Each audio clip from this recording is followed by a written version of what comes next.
Provérbios capítulo 20, versículo 9. Na versão atualizada, revista e atualizada, diz: quem pode dizer, purifiquei meu coração, limpes todo o meu pecado? Na versão, na linguagem de hoje, diz assim: será que alguém pode dizer que tem a consciência limpa e que já se livrou dos seus pecados?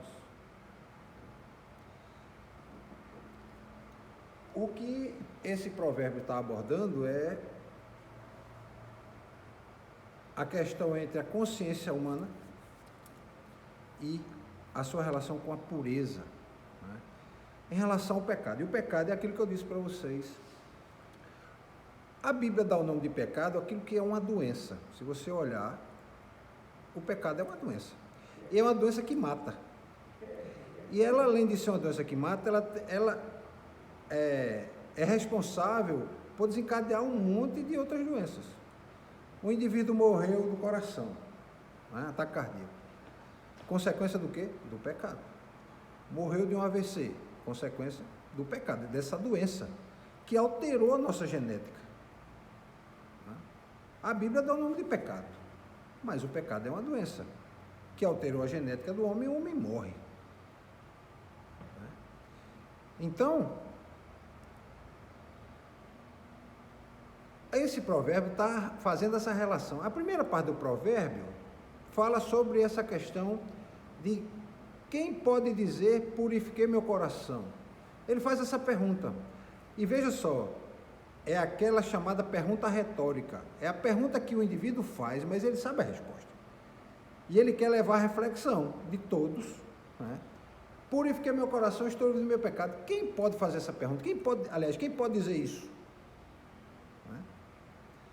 Então, a pergunta está dizendo aqui para a gente que ela está sugerindo o quê? Que é muito difícil para alguém afirmar que o seu coração é completamente puro e limpo de pecado, e livre do pecado, ou livre das consequências, né? Porque todos nós, seres humanos, estamos sujeitos a cometer erros e falhas morais. E o pecado, como uma doença, ela afeta várias áreas da vida do homem.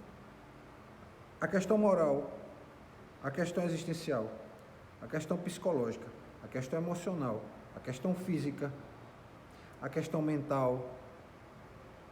Nós não podemos usar 100% da nossa mente.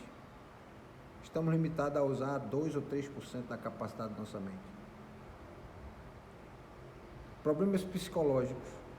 Temos problemas de depressão, ansiedade, síndrome do pânico, né? Dificuldade de relacionamento.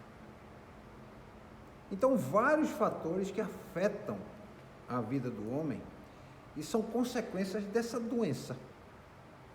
A gente pode pensar assim, para ficar fácil de entender. Porque o pecado é muito mais que uma doença. É algo que, além de alterar a nossa genética, alterou o nosso relacionamento com o próprio Criador. Né? Alterou o relacionamento com o próprio Criador.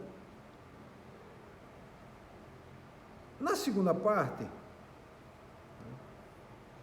ele faz esse questionamento: quem pode afirmar que é verdadeiramente puro e livre do pecado? Ou seja, essa pergunta retórica, ou seja, de quem se livrou do seu pecado, ela ressalta que a pureza, né, espiritual, né, a pureza moral, a pureza física, né, mas principalmente aqui ele fala no sentido espiritual, ela é algo difícil de ser alcançado. Algo difícil de ser alcançado. Uma vez que nós todos somos imperfeitos, erramos e nos degeneramos. O que é degenerar? Nós estamos convivendo a cada dia com a morte e a vida juntos. Elas caminham juntos, né? A morte e a vida estão caminhando lado a lado na vida de cada um de nós.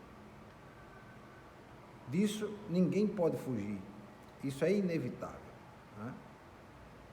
Então, dentro de cada ser humano está a morte e a vida. Desde a hora que você dá o primeiro suspiro e respira e chora, você já começa a caminhar com a morte. Já começa a caminhar com ela. Mas nós só paramos para pensar mais um pouco na morte depois de uma certa idade, depois da maturidade. Mas também tem outro detalhe, a maturidade vai levar você a refletir a respeito da vida e ver que vai chegar um ponto que você quer descansar dessa vida de tantas dificuldades, de tantas lutas, né? De tantas dores, de tanto sofrimento, que todos, cada um da sua forma passa, de cada um da sua maneira passa. Né? Mas o que é que o autor desse provérbio está querendo chamar a atenção? Não é apenas para a gente pensar de que, olha, eu sou pecador, não tem mais jeito, não. Ele está querendo chamar a atenção é que está diante de nós, em função da nossa condição humana, algo que tem que estar bem forte diante da gente, bem patente diante da gente, que é a questão da humildade. A questão da humildade. Todos nós somos falíveis, todos nós erramos, todos nós somos vulneráveis e estamos vulneráveis. Então, nós não podemos olhar para o outro com um olhar de superioridade. Somos iguais. Temos diferenças, mas ao fim e ao cabo da vida, todos morreremos. Ao fim e ao cabo, todos erramos. Uns são mais fortes em uma área, outros mais fortes em outra área, mas somos passíveis a cometer os mesmos erros. E nós, quando convivemos um com o outro, é que a gente toma consciência também disso. Porque cada um tem a sua vulnerabilidade, né? Cada um tem o seu problema. Então, por exemplo, eu tive problemas com a minha vesícula. Já tive problema com a vesícula. A irmã Solange tem problema com a coluna, não é assim? Irmão Juvenal tem problema que treme, né? Irmão André já tem outros problemas dele, né? Teve aquele problema que o irmão estava com a diabetes alterada, não foi assim? Então veja só, todos nós somos seres humanos, mas cada um tem uma peculiaridade que lhe aflige, né? Lhe aflige. Alguns são parecidos, né? Tem milhões de pessoas que têm problema de vesícula, milhões de pessoas que têm problema de coluna, milhões de pessoas que têm problema de diabetes, milhões de pessoas que têm problema com tremuras, tá entendendo? Problema do sistema nervoso. Mas o que o provérbio está chamando a atenção é que, por conta disso, a gente não pode ser arrogante, não pode ser soberbo. Não cheguei a operar não. Depois ela acalmou-se, né? Eu mudei a alimentação e fiz algumas coisas e ela perdi peso também, ajudou muito, melhorou muito o convívio com ela, né? Então, nós devemos reconhecer o quê? Nossas fraquezas. Precisamos reconhecer nossas fraquezas e, por reconhecer nossas fraquezas, devemos ser humildes, devemos buscar cultivar a humildade, né? Devemos também ter compaixão por nós mesmos. Compaixão por nós mesmos. Pelos outros e por nós mesmos. Porque muitas vezes a gente não tem compaixão por nós mesmos, tem mais pelas pessoas de fora. Mas devemos ter compaixão por nós mesmos, né? E nos arrepender diante das nossas falhas, como a irmã. A gente tem compaixão com os outros, mas não tem compaixão consigo mesmo. Às vezes a gente é tão cruel com a gente mesmo. Exatamente. Às vezes a gente chega a ser carrasco. Exatamente. A gente chega a ser muito cruel conosco mesmo. Nós muitas vezes somos algozes de nós mesmos. Eu tenho várias vezes sobre isso, porque às vezes a gente se maltrata tanto a gente mesmo, tão gentil, né? Se maltrata, exatamente. Então, o provérbio está me chamando a refletir sobre a nossa natureza. Ele está chamando a refletir sobre a necessidade de estar buscando a cada dia a redenção e perdão diante de Deus. Porque, meus irmãos, o perdão ele é terapêutico. Não só para a pessoa que você direciona o perdão, mas para você mesmo. Para você mesmo. Quando você perdoa, você deixa de carregar um cadáver na sua memória. quando você perdoa, você deixa de carregar um cadáver na sua memória. Um cadáver que já apodreceu, está em decomposição, e tem gente que insiste em carregar. E no final você termina apodrecendo junto. Não é? Por isso que o salmista, né, diz: olha, os meus pecados corroeram os meus ossos. É uma linguagem metafórica, mas ele quer chamar a atenção de que o perdão me liberta até das dores na alma, até de dores físicas que eu possa sentir. Né? Então a gente não adianta, meus irmãos, a gente ficar lutando para alcançar a perfeição. A gente faz isso. A gente luta para querer melhorar. E buscar a perfeição aqui é no sentido de melhorar. Eu sempre quero melhorar. Mas essa é uma luta inglória, porque você nunca vai chegar à perfeição. Então você não pode ficar se cobrando o tempo todo.